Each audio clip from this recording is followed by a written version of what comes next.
The first meal new arrivals received on Alcatraz Island tended to catch them off guard. Fresh roast pork, real mashed potatoes with butter, steamed green beans, a thick slice of bread baked that morning inside the prison kitchen, and a piece of pie for dessert. Most men sat there staring at their plates, waiting for someone to tell them the catch. There was no catch. On the most feared island in the entire federal prison system, the food was not just tolerable. It was genuinely, surprisingly good. Somewhere in this story, you will find out what the warden who ordered every one of those meals actually feared more than an armed escape, and the real cost of feeding dangerous men well might change what you think about every prison that came after. So hit subscribe, because this one goes deeper than you expect. Here is why Alcatraz served the best food of any prison in America. When Alcatraz reopened as a federal penitentiary in 1934, the Bureau of Prisons chose a man named James A. Johnston to run it. Johnston was not a military man. He was not a hardliner. He was a former banker who had spent more than a decade running San Quentin, where he had abolished corporal punishment, introduced vocational training programs, and allowed inmates to stage theatrical productions at a time when most wardens in the country still believed in breaking men through starvation and solitary darkness. He had also served as warden of Folsom, another notoriously tough California prison, and the lessons he learned at both institutions shaped every decision he would make on the island. He was considered soft by his peers, and he did not care. What they called softness, he called paying attention. The men he had managed at San Quentin were some of the most violent offenders in the state of California, and he had kept that institution running without the beatings and starvation tactics that his colleagues considered essential. Johnston walked into Alcatraz with a set of convictions that put him at odds with nearly every corrections official in the federal system. Chief among them was a simple observation he had made across years of running two of the toughest prisons in California. The majority of serious prison violence, the stabbings, the melees, the full-scale riots that left men dead on concrete floors, started in the mess hall. Not because of gangs, not because of territory, because of food. Bad food made men resentful, and resentful men who had already lost everything had nothing left to hold them back. He had watched it happen at San Quentin. He had studied the reports from other states, and the pattern was always the same. A kitchen cut corners. The men noticed, the anger built, and eventually something broke. Johnston wanted Alcatraz to house the most dangerous and disruptive inmates in federal custody, men no other institution could handle. But he did not want those men furious about the one thing he had the power to control. So he made a decision that other wardens openly ridiculed. He would feed them well, not adequately, not within minimum standards.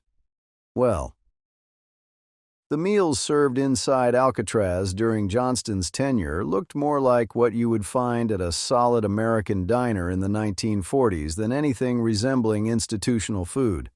Breakfast typically included scrambled eggs, oatmeal with milk and sugar, buttered toast or fresh-baked rolls, stewed fruit, and hot coffee. On certain mornings, men were served fried eggs alongside bacon or sausage links. The oatmeal was thick, cooked with whole milk, not the watered-down paste that most prisons ladled out of industrial pots. The bread was baked fresh every single day inside the prison bakery by inmates who had been trained specifically for the work, and it was the kind of bread that filled a room with the smell of it long before the trays hit the tables. Lunch was the largest meal of the day. A typical midday spread might include roast beef with brown gravy, baked potatoes, buttered corn, a green salad, fresh bread, and a dessert like vanilla pudding or fruit cobbler. On Sundays and holidays, the kitchen produced meals that would have been entirely at home on a family dinner table in San Francisco. Roast turkey with stuffing and cranberry sauce at Thanksgiving, glazed ham at Christmas, fried chicken with biscuits and gravy during the summer months. These were not gestures. They were printed on the posted menu, prepared by a trained kitchen crew, and served on schedule to every man sitting in the mess hall. Dinner was lighter, but still substantial. Soup, cold cuts, or a stewed meat dish, bread, a cooked vegetable, and coffee or milk. The coffee was strong, and the portions were generous. There was no rationing at the table in the way that most prisons enforced portion control. Men who held physically demanding work assignments on the island, the dock crew, the laundry workers, the men who maintained the crumbling exterior walls in the salt wind could request seconds on most items, and the request was usually granted. Fresh fruit appeared on the tables regularly. Oranges, apples, bananas, and seasonal produce shipped in from the mainland. Ice cream was served on occasion. The weekly menu was posted in advance on a bulletin board that every inmate passed on his way to the mess hall. A man knew on Monday what he would be eating on Thursday. That transparency was deliberate. It removed the anxiety of not knowing what was coming and replaced it with something close to anticipation. The holiday meals in particular drew attention because they were so far beyond what any other federal prison was putting on a tray that men who had transferred in from other institutions sometimes wrote about the difference in letters to their families, as though they could not quite believe what they were seeing on their plates. Former inmates who gave interviews decades later still remembered specific meals by name. One detail about the Alcatraz kitchen stood out above everything else, and it was the one that former inmates mentioned most often in the years after their release. The guards ate the same food as the prisoners, not similar food, not food prepared in the same kitchen but plated differently. The exact same meal, cooked at the same time from the same batch of ingredients. Johnston enforced this policy for a reason that had nothing to do with fairness or philosophy. If the guards were eating the same food, they had a personal stake in its quality. No officer was going to tolerate spoiled meat or undercooked vegetables if he had to sit down and eat them himself at the same hour in the same building. The policy turned every uniformed man on the island into an unpaid food inspector with a direct incentive to speak up the moment something slipped. It also eliminated one of the most corrosive sources of daily resentment in the American prison system. In nearly every other federal and state institution in the country, officers ate better than inmates. Sometimes the difference was visible, with separate dining areas serving higher quality cuts while the general population received whatever the budget could sustain. That daily visible inequality was a slow-burning humiliation, and it fed the kind of anger that accumulated over months and years until it found an outlet. At Alcatraz, no man could look at a guard's tray and claim he was being treated as something less. The plates matched. That single policy did more to diffuse daily tension than any rule book or disciplinary procedure Johnston could have written. It cost the institution nothing beyond what it was already spending on food, and it turned the simple act of eating lunch into a daily proof that the system on this island operated by a different set of principles. Running a kitchen that fed every person on Alcatraz 3 times a day, inmates and staff alike, required a level of coordination that rivaled a commercial restaurant operation. The kitchen itself was one of the largest rooms in the main cell house, fitted with industrial ovens, commercial-grade stoves, walk-in refrigerators, and a dedicated bakery section that operated nearly every day of the week. The cooks were inmates. Johnston selected kitchen workers with care, choosing men who had prior cooking experience or who demonstrated a willingness to learn and follow instruction. Kitchen duty was the most coveted job assignment on the island. The work was hard and the hours were long, but the alternative was scrubbing salt corrosion off concrete walls in the wind or sitting locked in a cell with nothing to do. Men competed for those positions openly, and the ones who earned them understood that a single mistake, a burned roast, a dirty pan left out overnight, a confrontation with another worker, could send them straight back to the labor details. Losing a kitchen assignment on Alcatraz was considered one of the worst things that could happen to a man short of going to the hole. A civilian steward oversaw the entire operation. He planned menus a week in advance, placed supply orders with vendors on the mainland, managed the pantry inventory, and personally inspected every meal before it left the serving line. If a dish did not meet his standard, it went back to the stove, or it did not go out at all. The steward answered to Johnston, and Johnston's expectations left no room for shortcuts. Sanitation was enforced with the same rigor. The kitchen was scrubbed down after every meal service. Equipment was cleaned on a strict rotation. Dishwashing followed a multi-stage process that would not have looked out of place in a civilian restaurant inspection. Johnston knew that a foodborne illness outbreak on an island with limited medical resources and no quick way to evacuate sick men could spiral from inconvenience to crisis in a matter of hours. There was no hospital on the mainland that could absorb a sudden wave of sick prisoners without creating a security nightmare, and there was no way to isolate a contaminated kitchen on an island where every meal came from the same room. Prevention was the only option, and Johnston made sure the kitchen staff understood that. Every ingredient that went into an Alcatraz meal arrived by boat. The island sits in San Francisco Bay, roughly 1.5 miles from the nearest point of shore, and it grew nothing edible of its own. No farmland, no vegetable gardens, no livestock of any kind. Every egg, every sack of flour, every side of beef, every crate of lettuce had to be loaded onto a supply vessel at the dock in San Francisco and ferried across open water to the island landing. Supply runs happened several times a week. Fresh produce and dairy arrived on a regular schedule. Meat was delivered in bulk and stored in the walk-in coolers until the kitchen crew broke it down into portions. Dry goods came in larger shipments and were kept in a dedicated pantry. The island maintained a reserve of canned and shelf-stable food in case rough weather or a boat breakdown interrupted the supply chain. But Johnston wanted fresh ingredients on the serving line whenever the conditions allowed it. The logistics added real cost. Transporting food by water was significantly more expensive than trucking it to a prison on the mainland, and the limited cold storage on the island meant that waste had to be kept to an absolute minimum. Kitchen staff planned portions with precision. Day-old bread became toast or was folded into bread pudding. Meat trimmings went into soup stock. Nothing went into the garbage if it could still be safely served in another form. That discipline was born out of necessity, but it also reflected the broader philosophy Johnston had built into every part of the operation. Waste was a sign that someone was not paying attention, and on this island, not paying attention had consequences that went far beyond a spoiled crate of vegetables. To understand why Alcatraz stood apart, you need to know what other prisons in the country were feeding their inmates during the same decades. At most state penitentiaries in the 1930s and 1940s, food was treated as an afterthought at best and a punishment at worst. Kitchen budgets were minimal. The facilities were understaffed, poorly equipped, and frequently unsanitary.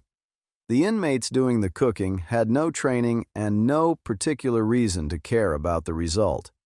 Menus were built around the cheapest staples available, which meant that a typical day in a state prison revolved around cornmeal mush, dried beans, bread of uncertain age, and whatever grade of meat the purchasing office could acquire at the lowest bid.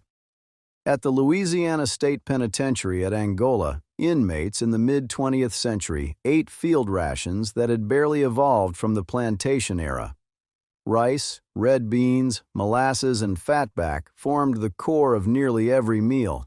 The men worked the fields that grew the food, and what they harvested went straight back into the kitchen with minimal seasoning and less care.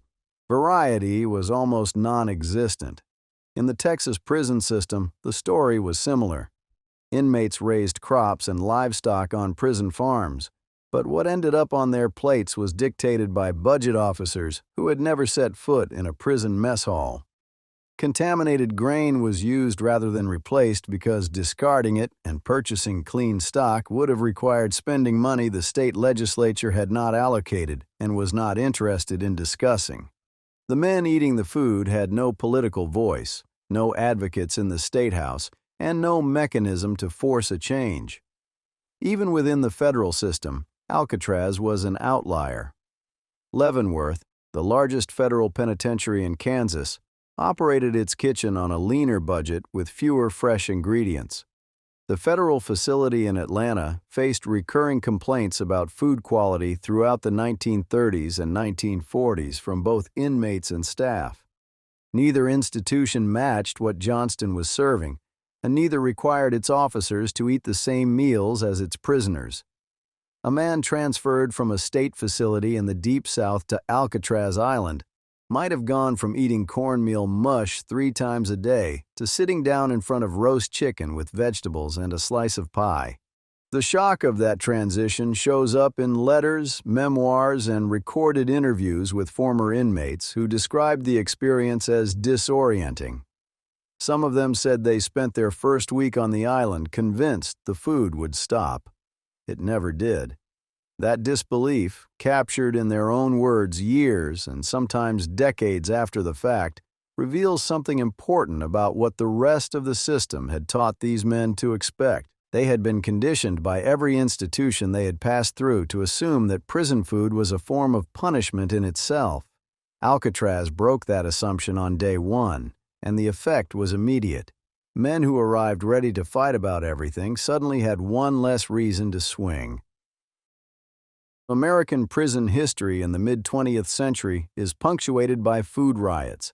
They erupted at institutions across the country, and the pattern was almost always the same. A kitchen served bad food for too long. Complaints went unanswered. The resentment built quietly until one particular meal pushed the population past its limit, and the mess hall turned violent. At the Ohio State Penitentiary in Columbus in 1952, a riot fueled in part by wretched food conditions and overcrowding left the main cell block in flames, caused millions of dollars in damage, and killed one inmate.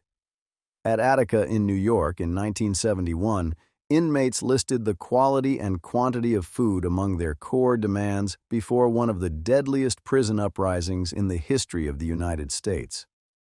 At the New Mexico State Penitentiary in 1980, years of worsening conditions that included deteriorating food quality contributed to an eruption of violence that left 33 inmates dead in a single night.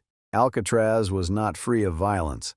The island saw escape attempts, assaults, and the infamous 1946 Battle of Alcatraz, a 2-day siege in which 2 correctional officers and 3 inmates were killed.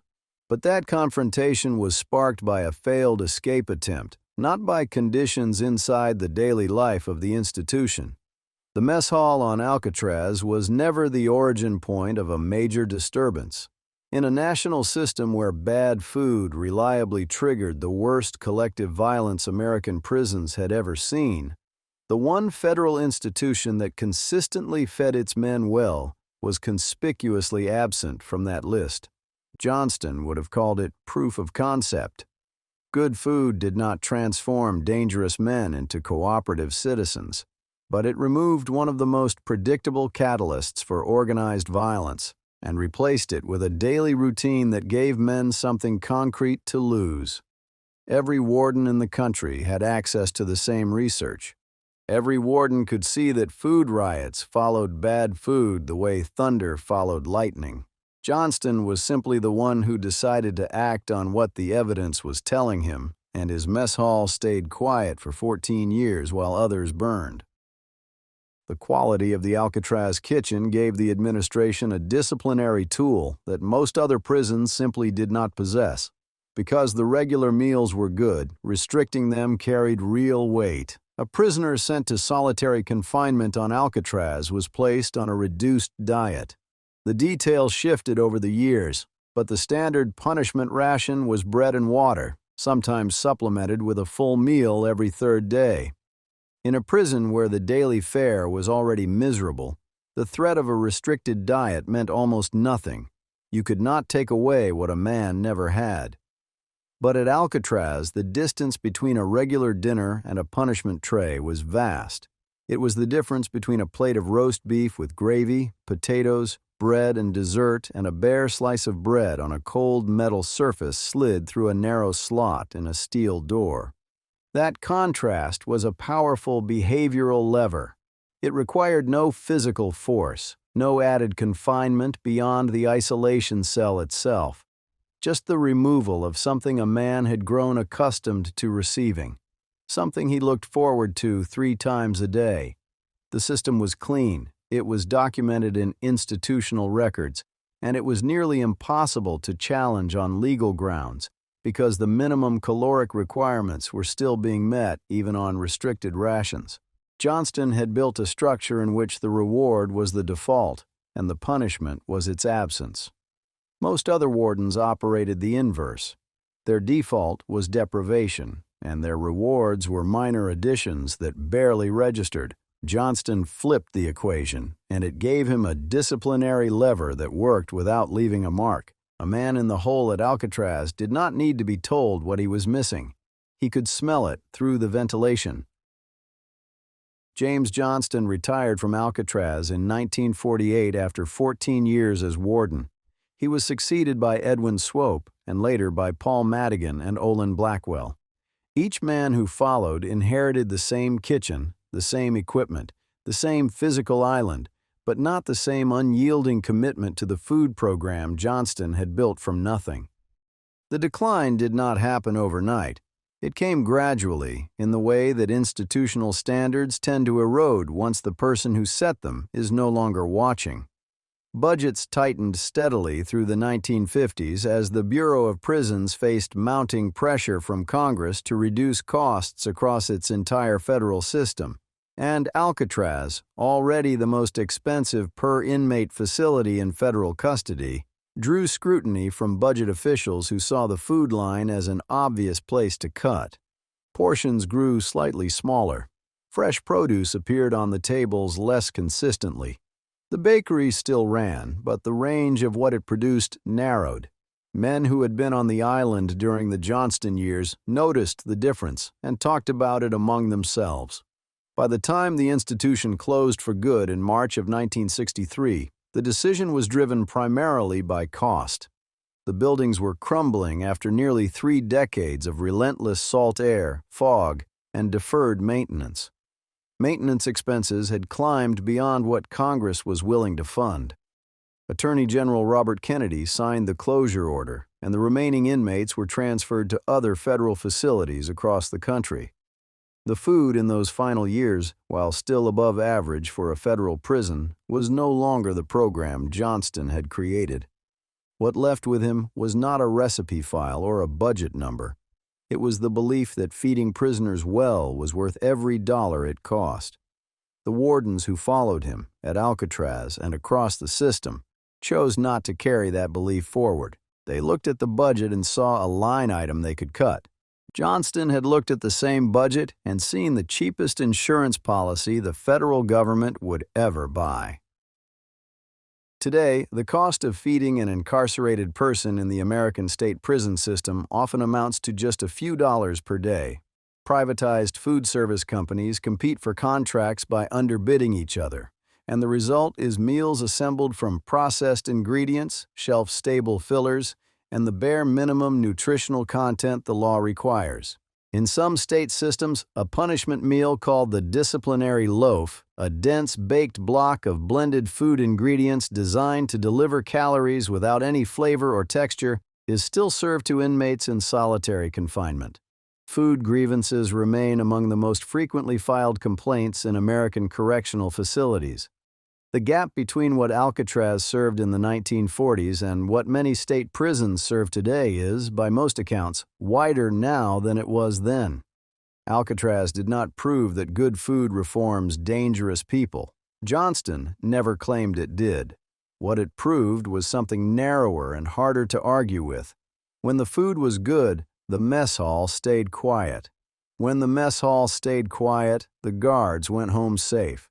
When the guards went home safe, the institution functioned. Johnston understood that equation before he ever set foot on the island, and he spent 14 years running one of the hardest prisons in the country to demonstrate that it held. Nearly every correction system that studied his results in the decades that followed looked at the evidence, acknowledged it, and decided it was too expensive to replicate. The Rock in San Francisco Bay has been a national park since 1972. Tourists walk through the empty mess hall every day. The long tables are still bolted to the floor. The serving counter is still standing behind its steel barrier. And if you stay in that room long enough, a park ranger will eventually share the one fact about Alcatraz that surprises visitors more than any escape tunnel or any famous inmate name on the cell block wall. The food on that island was the best in the entire federal prison system, and that, more than the locks or the water or the isolation, was the whole point. That is why Alcatraz served the best food of any prison in America. It was not charity, it was not generosity. It was not soft-heartedness. It was one warden who looked at the evidence and understood that the cost of a good meal was always cheaper than the cost of a riot. If this changed how you think about what happened on that island, drop a comment below and tell us which part of the story surprised you the most. And if you have not already, hit subscribe for more stories the history books left out.